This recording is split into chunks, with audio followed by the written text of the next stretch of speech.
حبیب بن مطہر رحمۃ اللہ علیہ نے یا زہیر بن قین نے تو نام اوپر نیچے ہو سکتے ہیں، انہوں نے اتنی بے جگری سے مقابلہ کیا کہ یقین نہیں آتا، لیکن ہماری اہل سنت کی تاریخ میں لکھا ہوا ہے کہ 200 آدمیوں کا سر اڑا کے ان کے بازو ٹوٹ گئے تو انہیں پکڑ کے عمر بن سعد کے سامنے کھڑا کیا گیا۔ اس نے کہا تم نے ہمارا اتنا بڑا نقصان کیا۔ وہ کہنے کاش میرے دونوں بازو صحیح ہوتے تو میں تم سب کے سر اڑاتا۔ تو شمر نے پیچھے سے تلوار کا وار کیا اور ان کا سر اڑا دیا۔ اس کے بعد حبیب بن مظاہر جو تھے وہ شہید ہوئے۔ پھر اس کے بعد آہستہ آہستہ سارے شہید ہوتے گئے، یہاں تک کہ اہل بیت باقی رہ گئے، اور باقی سب شہید ہو گئے، اور 18 تھے اہل بیت۔ تو سب سے پہلے جو شہید ہوئے وہ امام حسین علیہ السلام کے بڑے بیٹے علی اکبر۔ وہ میدان میں اترے کہ میں ہوں حسین کا خون، میں ہوں حسین کا بیٹا، اور لڑتے لڑتے شہید ہو گئے۔ تو آپ نے ان کی لاش کو اٹھایا اور پیچھے جا کے رکھ دیا۔ پھر حضرت عقیل کی اولاد عبد الرحمن اور محمد اور عثمان یہ شہید ہوئے۔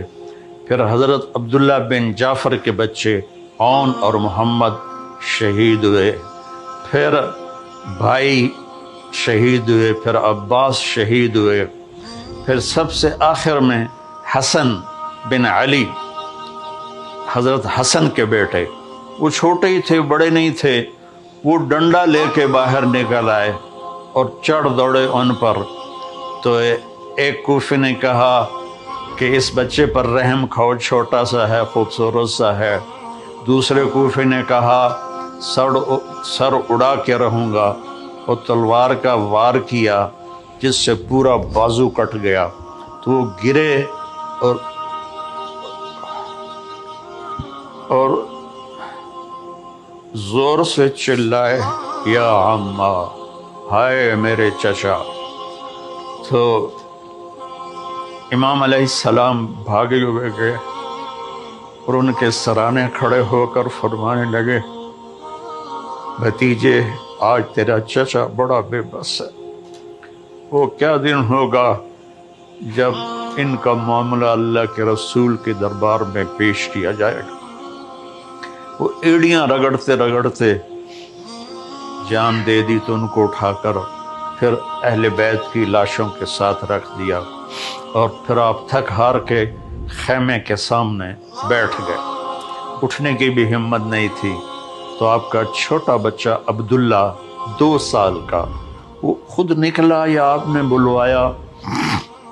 اس کو گود میں بٹھایا ہی تھا کہ ابن الموقد ایک کوفی تھا، اس نے تیر مارا جو سیدھا یہاں گلے میں لگا، بچے کی آہ بھی نہ نکلی۔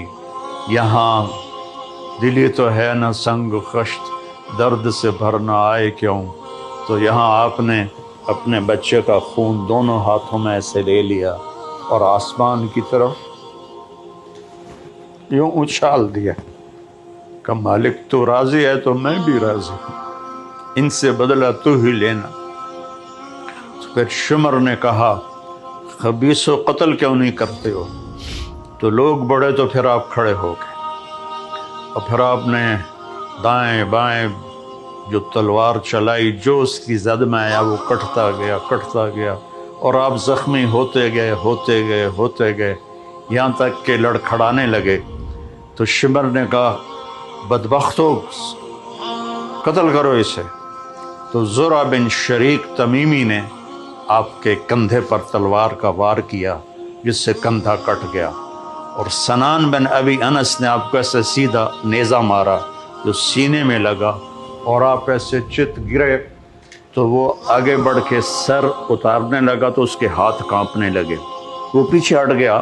تو خولہ بنت ازہا کوئی بدبخت تھا، اس نے آگے بڑھ کر آپ کا سر اتارا اور نیزے پہ چڑھا دیا، اور سارے شہداء کے سر نیزوں پہ چڑھ گئے۔ میں جب بھی یہ واقعہ بیان کرتا ہوں نا میں بے بس ہو جاتا ہوں۔ تو وہ خولا بھاگا ہوا گیا عمر بن سعد کے خیمے پر، میرا گھر سونے سے بھر دو، میں نے حسین کا سر کاٹ کے نیزے پہ چڑھا دیا ہے۔ اس نے کہا اپنی بکواس بند کرو۔ تو ان کے جنازے بھی نہیں پڑھنے دیے۔